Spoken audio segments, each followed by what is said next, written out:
My name is Donald Mcdonald. I was originally born in Glasgow, lived in Newcastle for most of my life, and I was age 2 to age 12 in the 80s.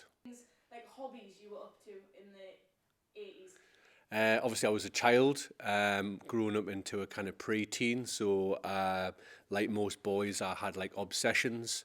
So they kind of went through various things that were really popular in the 80s. The 80s was the big time for like action figures and that becoming a thing. So Star Wars just came out in 1977. So I was big into like sort of Return of the Jedi, Empire Strikes Back, collecting those figures, Dungeons and Dragons, Action Force, a whole array of like different sort of figures. And I remember just kind of playing with them in the street, in my house in Wallsend. And you know, that was kind of what boys did.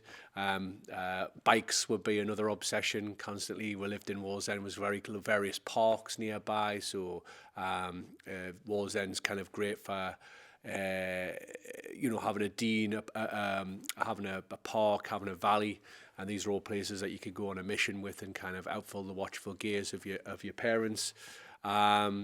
So yeah, that was what I spent most of my time as kind of the end of the 80s. I moved to Whitley Bay, so a lot of time was spent in like arcades. So a lot of my experiences of like computer games and were spent not instead of in the house, but actually inside of like slotting 10 pences into like beating 'em up games, playing a lot of computer games with my friends, and that was kind of what was where entertainment, I suppose. But yeah, that was mainly it. Big into collecting sort of figures, which were like for painting figures. So I was big into sort of like what were like kind of wargaming figures that I would kind of trade and collect. But like typical lad stuff of just having kind of obsessions that suddenly you get rid of one of them. I remember one time of being out in the street and being like, having my own jumble sale out the front of my house and just kind of selling my old figures off to buy the next sort of fad that came around. Little did I know that many, many years later, these figures would be sold for like hundreds of pounds or whatever. And I kind of unfortunately threw away my chance to be a rich person back in the 80s, basically. Yeah, I'm massively passionate about TV. So I grew up with parents who, my mum and dad split up when I was a very young child. I don't really have any memories of them being together. Mum is a lesbian. I sort of had experience of like kind of growing up in that kind of environment. And both of them were both, her and their partner, worked very hard and were out a lot of times. So I ended up being like child-minded. So after school, I went and stayed at the caretaker of the school's house, and I would basically be kind of sort of, a lot of time would be watching hours and hours of kids' TV programs. So it was a time when He-Man started, Thundercats, Jamie and the Magic Torch, Dungeons and Dragons, The Mysterious Cities of Gold, Dog Tanyan and the Musker Hounds, a whole wraith of series from America, but also a lot of stuff that came from sort of Spain and France and Ulysses 31. It was a great time and something that like I have a lot of nostalgia about. A lot of people said, a lot of programs around there that the people who made them, they must have been on drugs because they were quite psychedelic and stuff like that. But I think it was just people had a lot of like imagination and they made crazy programs. And unlike now where we have a lot of, there's like kind of purpose channels for kids to watch TV, and there's obviously endless amounts of channels. Back then there was obviously kind of limited to 4 channels, and what you had was a lot of like reruns as well. So I felt, though I was growing up in the 80s, I felt very in touch with like the kids TV programs from the 60s and the 70s. So I grew up on things like Saturday Morning Superstore. So a big memory in them days was a big emphasis on like Saturday morning TV for children, where you'd have like a 4 or 5 hour channel program. There was something called Swap Shop, which was followed by Saturday Morning Superstore, Going Live, and these were all kind of programs where they were kind of live shows where people like Philip Schofield started his career, and they would all have like sort of stupid mascots that people put their hands in their arses, basically like puppets that they kind of were there to entertain. But it was an exciting for TV. TV was felt like more like an event. And there was a lot of felt like programs that like were available on just like your everyday channels that were purposely for kids. So yeah, I have lots of good experiences. Probably had an effect on us now, and although I like to read, I probably not as good a reader as I should be, probably because I watched way too much TV. But I think a lot of that was because I was handed over to a child minder, a kind of who was just like, yeah, watch whatever you want, eat whatever sweets you want. But yeah, and also great time as well because I was at a school after hours, so I was able to just kind of like roam the school after hours after other kids are left away and sort of steal toys and nick things from the different sort of parts of the school or whatever, and play art, do arts and craft activities of my own and left for my own imagination. So that was another part of the 80s for me. Was I was like an only child, so I was very much a loner, and whilst I had lots of friends and enjoyed having time, I also was kind of somebody who had a lot of imagination to kind of spend a lot of time on my own, and I feel kind of comfortable in my own skin. But a lot of that was a result of just at the 80s, and because you didn't always have a computer, a lot of kids nowadays just kind of, if they're on their own and they don't have brothers or sisters, they just kind of get fixed up on a computer. That's what my son does, whereas I didn't have that. So as the 80s, you just kind of roamed and kind of made your own imaginations and all that kind of stuff. Oh shit, this is my childhood. You're literally talking about my childhood. That's all the stuff I was doing, all those programs. Got number 73 of them. Number 73, Neil Buchanan, yeah, great. Sandy Toksvik, yeah, lots of great programs. So, anything else you want to ask? Yeah. Do you remember any sort of specific fashion styles in the 80s? Oh yeah, of course. So, I think like as a child, first memories I have of wearing stuff were like just like there were just a lot of like tank tops and like pretty horrid sort of knitted wear. A lot of things with like patches on your elbows, and sort of jumpers that have kind of gone the round now and probably would be considered be fashionable hipster wear. But for a long period of time into the 90s, those clothes would have looked back upon as being kind of quite cringeworthy and like sort of outdated. A lot of like V-neck jumpers, or roll-up neck jumpers as well, stuff that was like, was there to hide the hickey on your neck or the sucker on your neck. But yeah, it was hot. It was it wasn't particularly great clothing. I remember having fond memories of like discovering football in the 80s, and I supported my national side. Although I was brought up in England, I was from Scotland originally, so I'd always support Scotland when they were able to actually get into the World Cup and things like that. But I remember having a lot of Scottish, wearing the Scottish football top and wearing the Celtic football top and wearing Partick Thistle, which was the very first football match I ever went to in Scotland. So I remember like football tops being quite a big thing. Obviously, I grew up in Wales End. Most of my mates were all Toon fans, so they always wear, Newcastle ever tops all the time. So it's not that much different. I think clothes were generally tighter. The 90s kind of like was when everything just kind of eventually loosened off and everybody went baggy pant crazy, but the 90s were a lot more, a bit like now, where less sort of purpose-made skinnies. Things were just like more like drain pipes, so things were tighter kind of clothing. But yeah, I suppose towards the end of the 80s and kind of getting into the 90s, but the end of the 80s was the discovery of Bermuda shorts. I had this kind of memory of sort of that being the first time where I was like suddenly aware that I had to kind of like be fashionable or like follow a fashion. And I remember kind of going out on a mission in Whitley Bay around the sort of shops or whatever to get myself a pair of Bermuda shorts, or at least what I thought Bermuda shorts were.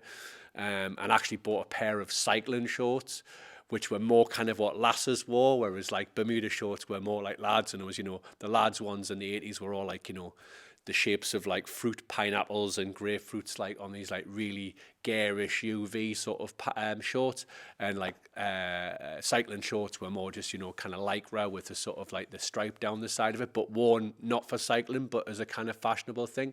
And I just remember buying them and then going, oh, if I'm going to be honest and use the term that I probably would have used then, I would like, oh, I'm not going to look like a puff, wearing this kind of sort of stuff, and having to kind of quickly go back to the shop to make sure that I got the right kind of thing, because I think I'd kind of misfired on fashion on that one. So there was the bobbles things, which I can't remember what they were called, but they were kind of sort of the thing that like both lads and lasses wore over the top of their head, which were sort of like a bit like antlers that you get at Christmas, but they had two little bubbles on the top of it. Someone please tell us what they were called, but they were a bit fashionable for a while. They kind of made you look like some kind of like alien. And yeah, I think they're the things that kind of stand out. Geordie jeans, which was a famous brand in the Northeast for a long time, which had like an icon character, sort of like their mascot, which was supposed to be like Geordie. He had like a flat cap and sort of a dodgy kind of raggy tash, as was the kind of character mascot. But anyway, they sold jeans, and that was where you would go on a Saturday to buy yourself some stuff. But yeah, I remember it still being very much like kind of the main sports brands like Reebok, Nike and stuff like that. I think the 90s kind of like threw up more interesting kind of clothes wear on. Maybe I just became more aware of it as a teenager. What music you were listening to in the 80s? Yeah. I mean, a major influence on my musical taste in my life. So first of all, I'm a DJ. I've collected music avidly. I've got about 2,000 records. I'm a big fan of it, of music in general. But in the 80s, I went to a lot of gigs with my dad. So my dad was grew up as like as a jiver in the sort of in the 60s in Glasgow. So he was big into like rock and roll. So I have this kind of identity of listening to a lot of music that predates the 80s, so a lot of sort of 50s and 60s. And I would go and see, artists in what was called the Wallsend Buddle Arts Centre, which is like an old stone building that was like a youth provision, an art space. It was a place where if you wanted to get into like, acting or filming, making theatre, all these kind of things. And it was also a live music venue, and it was right at the top of my street. So it was a real, it was a place that I went to from being like a child, learned to break dance there. So kind of got involved in sort of exposed to that kind of sort of culture as well. But my dad's big influence was kind of like rock and roll and 80s, was pre-80s stuff, and he considered anything that was going on in the 80s as modern shite, modern crap. I shouldn't be listening to that. And I kind of almost so much of an impact on him and how influenced I was by my dad, like anything that I had a taste of anything else, I kind of kept on the down low. So I used to listen to still the 80s stuff. So my mum was my other musical influence, and our partner, and they would all be like listening to like, now that's what I call music. But I'd like literally started. So I remember having the first, now that's what I call music 1 and 2 and 3, and listening to a lot of things that they were into. So like a lot of like, they were lesbian women, so there was a lot of like kind of acts there. Now looking back, that were quite like either sort of quite pro-gay, or like where suddenly you didn't have to be like such an obvious like female or male artist. There was like a bit of sexual ambiguity in terms of acts. So obviously get exposed to things like Boy George, Wham, Eurythmics, and a whole host of electro ultravox, loads of electro pop sort of stuff, Eurasia. Later on in the 80s, things like the Pet Shop Boys. But yeah, still like again all the way at time that things like rock and roll stuff was still a big influence on us. Rave music, which went on to be what I was, a lot of part of my identity, started in the 80s. But I was kind of, wasn't old enough there to be kind of exposed to going out of that. But this rave music started coming in the charts in the 80s, or kind of some of its precursors. So things like Jack Your Body, which was like a song I remember the charts being like the first time where I heard something that wasn't like, it didn't have like singing in it, and it, it wasn't a song, but it was like kind of more just like a repetitive beat with a sample in it. And then later on things like sort of you call S Express and 20 Seconds to Comply, all these kind of stack of Humanoid, where these are all kind of like dance records that were coming out at the end of the 80s that I was suddenly like, whoa, what's this? Is all a bit different. And from there into the 90s started to form my own taste in music as opposed to what I would have learned from my parents, whatever. But yeah, music was a big part. Was going to see lots of live gigs, lots of live music, and that still has an impact on who I am today. I've probably put on about 300 gigs over the last 20 years as a direct result of kind of going to those kind of gigs as in the 80s, that just happened to be at the top of my street. Do you remember much about Live Aid? Yeah, totally. I mean, obviously, kind of, there was. Did Band Aid happen first? Yeah, Band Aid happened first. So, we obviously like remember 84 and suddenly, seeing all these kind of pictures on that famous news report about, what was happening in Ethiopia. And it was the first time where there was like, you were getting it from your parents, but it was also, you were seeing it on the TV. And it is one of those early like news reports where I can remember like going, whoa, there's this stuff going on in another world, like discovering what famine was for the first time, seeing people who look very, very different because of being malnourished and having to like sort of deal with that. I remember doing things like in school that were raising funds for it. So yeah, I remember when, Band Aid, when the sort of stuff came out at Christmas time, and they were all kind of current pop stars, so we knew all of it. And I remember singing it, and singing all those songs in the song. So like I remember it being an event, and watching it in the house and being allowed to stay up because it was on for, like overnight beyond my bedtime. The thing that always sticks out in my mind was that Phil Collins started off in the UK. And then by the end of the concert, because it wasn't just in one country that they did this, they did it. They were doing it in America as well. That by the end of the broadcast, he was like drumming in America.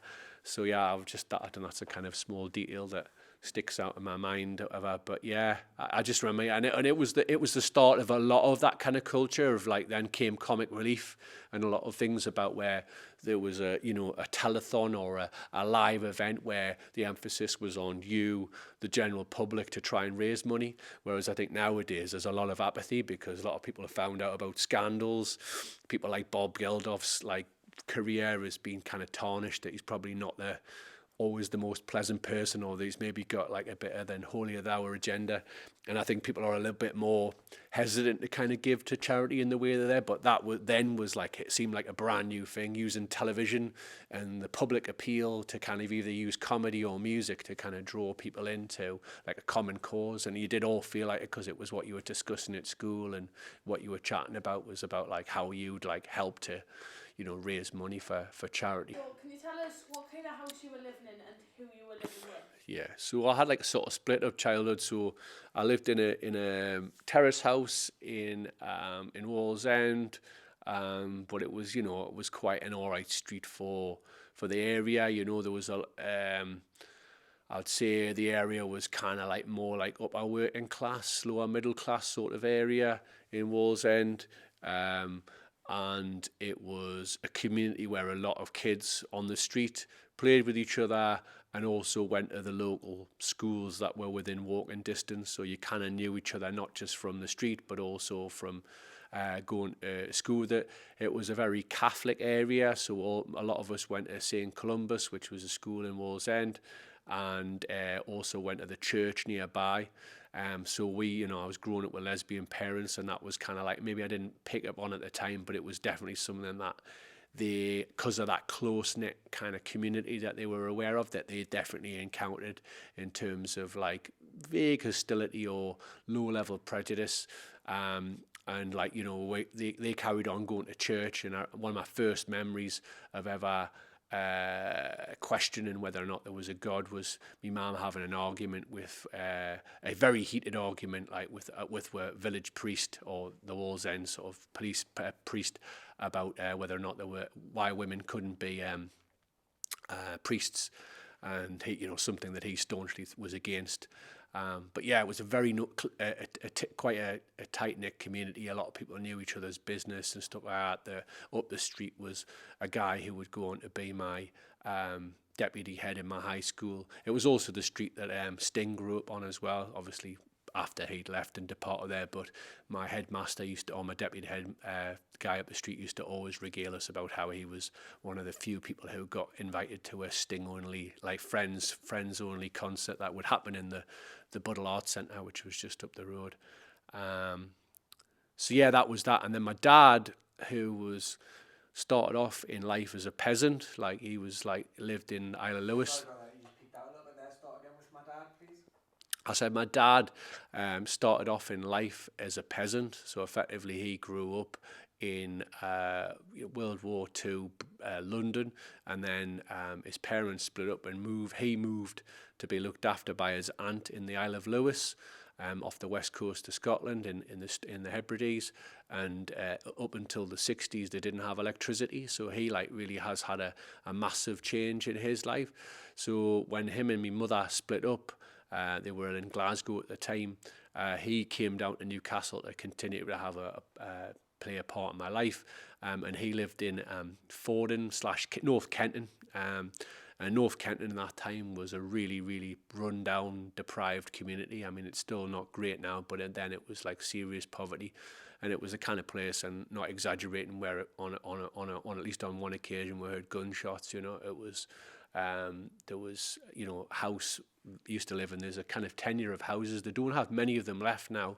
I think some of them are like they've still got them up in certain parts of Montague Estate and around that area. But they're like 3-floor flats.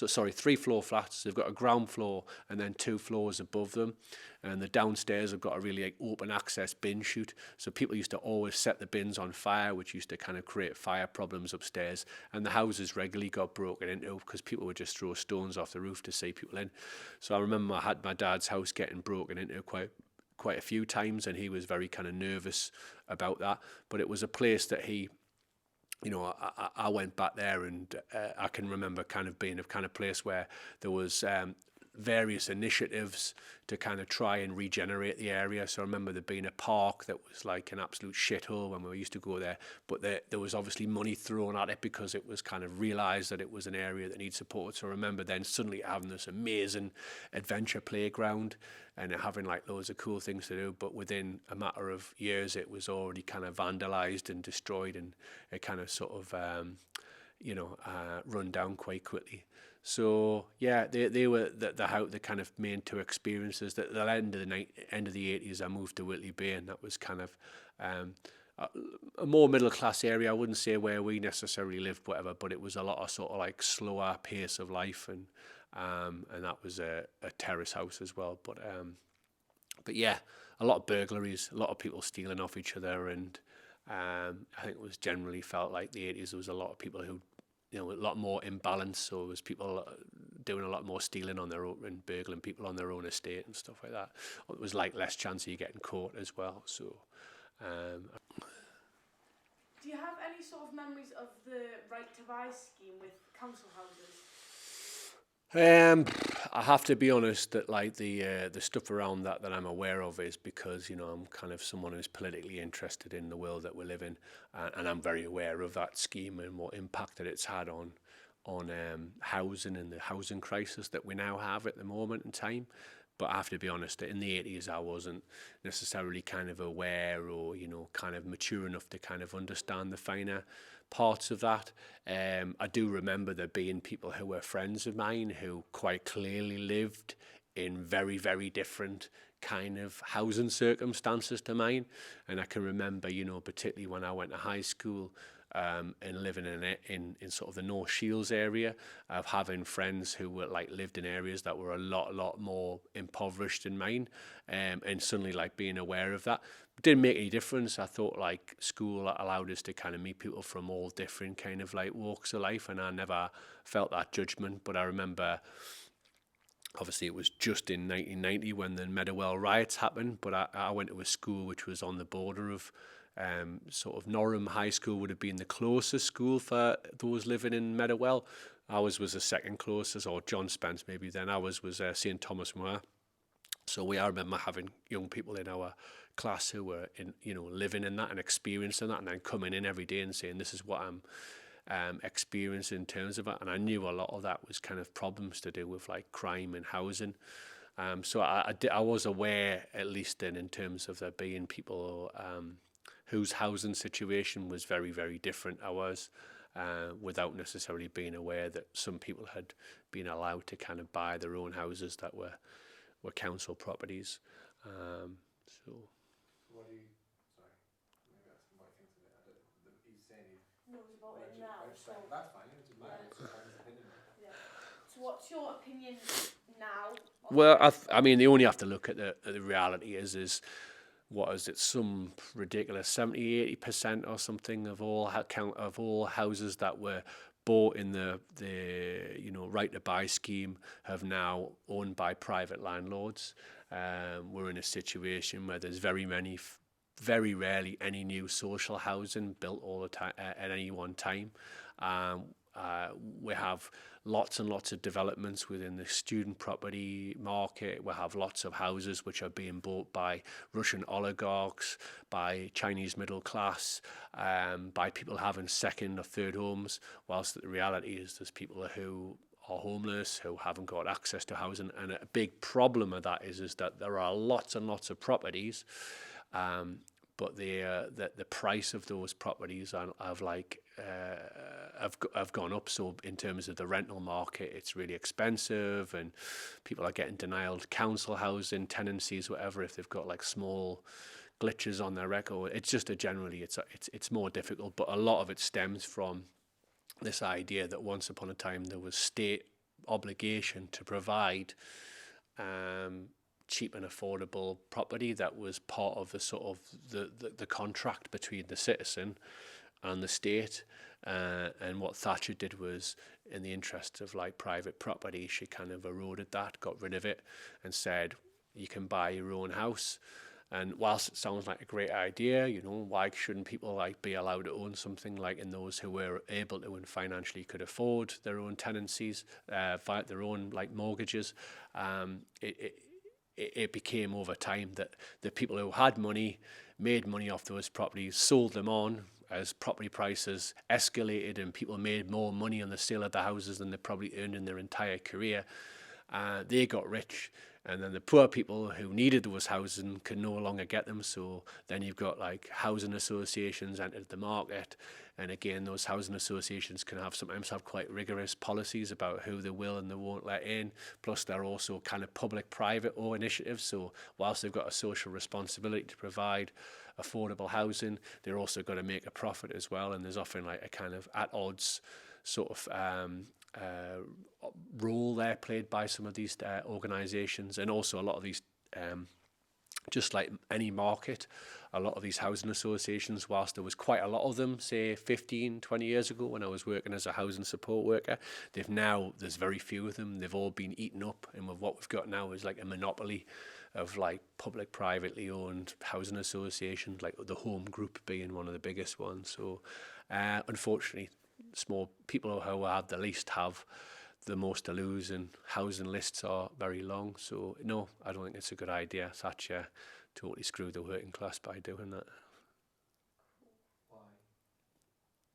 Why do you think she did it? Why do you think she did it? Because she believed in like the free market, and that like in order for society to prosper, people should compete in the marketplace, and that by privatizing a lot of the services which were publicly owned. So the first things I remember being privatized when I was younger was the phone service, the electric service, gas, and then obviously over the years private healthcare became more of a regular thing, with like Bupa entering the market. And what she felt was that there was an opportunity there to make the kind of the rich people, the ruling class in society, more richer than they were, by kind of saying, let's get rid of the state responsibility to provide these services as a kind of nationalized requirement, the rail service as well.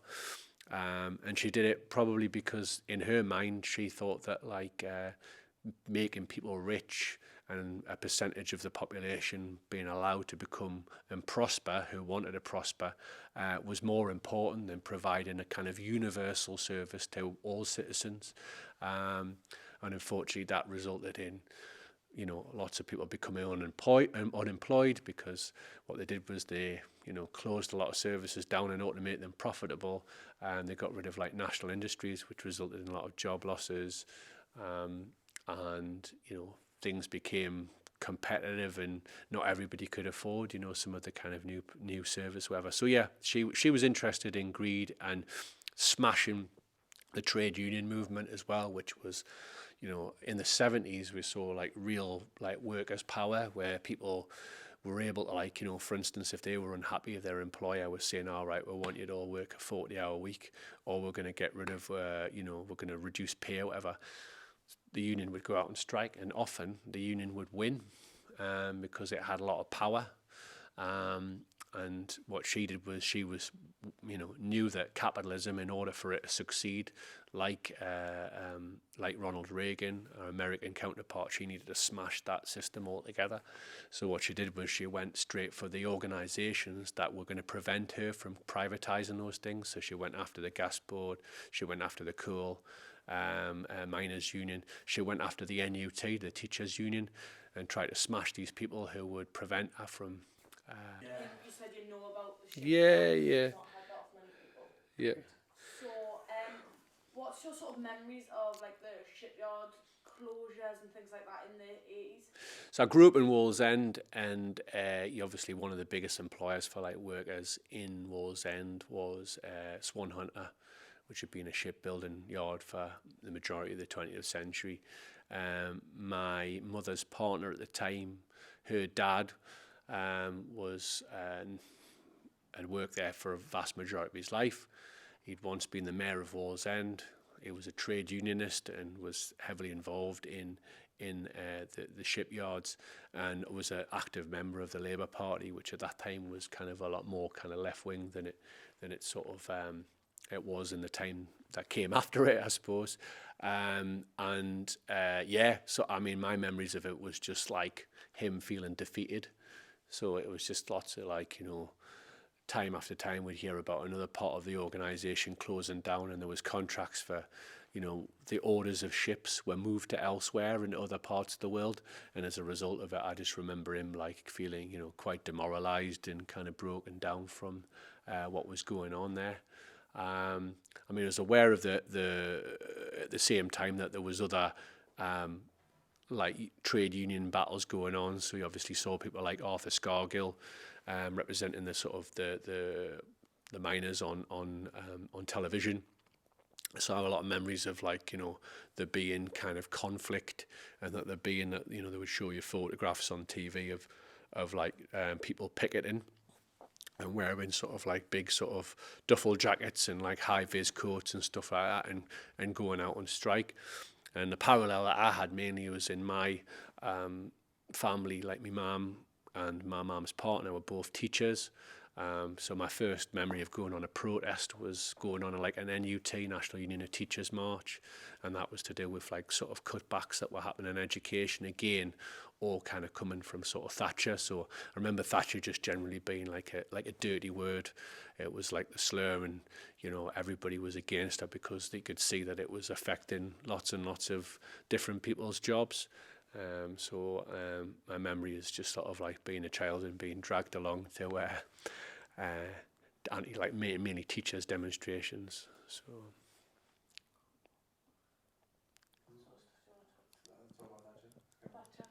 So what do you think about Thatcher?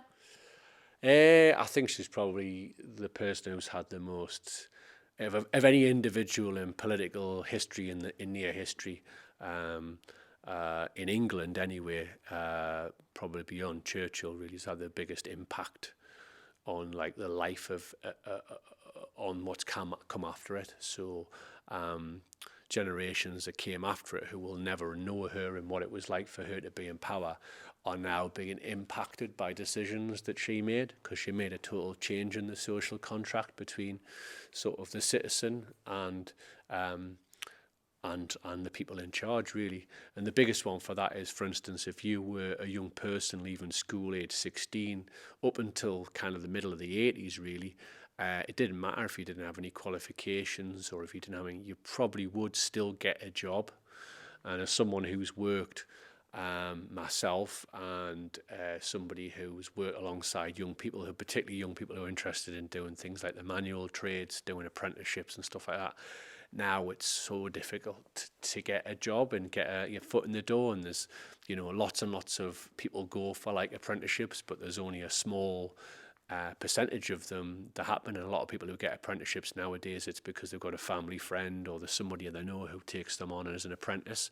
Back then it was a really common way to kind of, get your foot in the door and get a trade and kind of get a job. And whilst there was unemployment through the 80s, there was still a kind of there was still some kind of hope or whatever. And I think by the end, what she successfully did was to create a massive level of unemployment amongst people who previously would have, even if they hadn't been that successful academically, now had no job or no future, and so unemployment became rife. And I don't think we've kind of recovered from that. And I think the social contract about having a community and people thinking more about the people who live in their village and all that stuff is kind of demoralised. So I know from speaking to miners, one of the things that they said, antisocial behaviour, Chavas, Rajis, people who have, supposedly make an area maybe more difficult to live in if you live in a poorer area.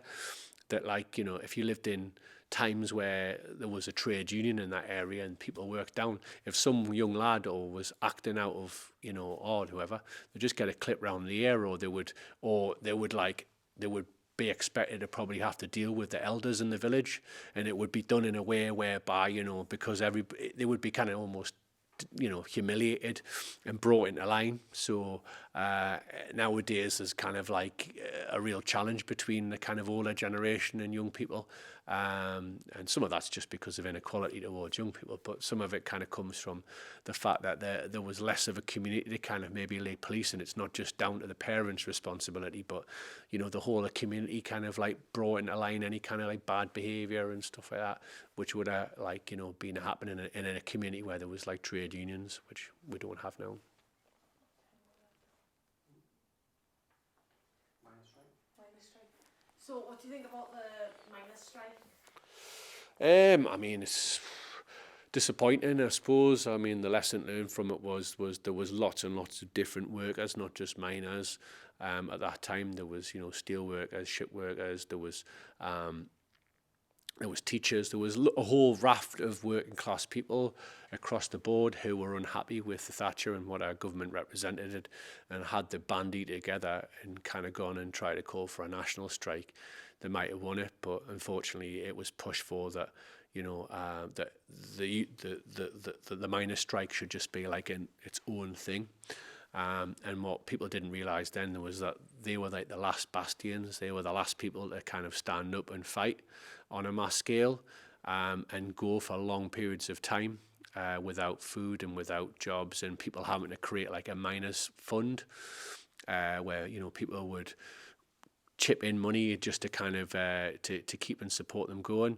But what it did was it broke the unions. That was the last battle. If all the trade unions at that time had supported it and had joined an affiliate with the miners' strike, we might have a very different situation there and probably better workers' rights than we currently do in this Britain. Now trade unions are, most people say, oh, you're in a trade union, or don't know what the point is.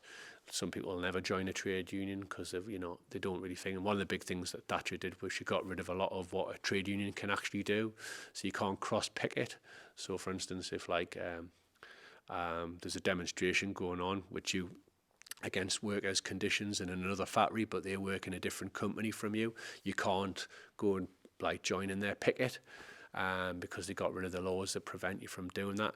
She also created a tier system so that the people who run the trade unions earn significantly more money than the workers who are doing the day-to-day job. So when somebody, say, from the head of the fire trade union nowadays, or the head of the railway union RMT, goes and negotiates with the government about improving pay, they're on big money. They're on nearly 100k. So they can't seriously know what it's like for the workers that they represent, because their material circumstances are completely different. And Thatcher was very tactical. She did that. She changed the conditions so that they would the people who were representing the workers were also kind of experienced. She created what was called the trade union aristocracy, and effectively that is one of the reasons why nothing really changes, because the people in charge who are representing the workers actually get paid loads more money than. I don't know. I mean, he was a kind of a charismatic man, and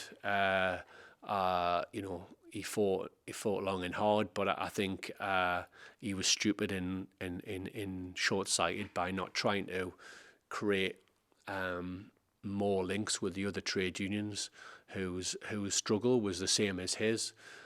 Is often cited as sort of together, the workers will never be divided. He was like all about just the miners will never be divided. And I think if he'd made more links with the other trade unions, he would have had more chance in kind of toppling Thatcher. Unfortunately, she went on to become a prime minister into the early 90s, and then John Major carried on the Tory government, so we ended up having, 17 years of Tory rule, which made the country, changed the country, drastically. And in the Labour leadership that came after it, New Labour carried on that programme as well beyond her, and where it was all about privatisation. So yeah, unfortunately, I think Scargill was a charismatic man, but he wasn't the right person for the job. I think somebody who'd seen that there was links to be made with other workers would have resulted in hopefully better worker rights for everybody, and hopefully bringing unemployment at the levels that it was to an end sooner.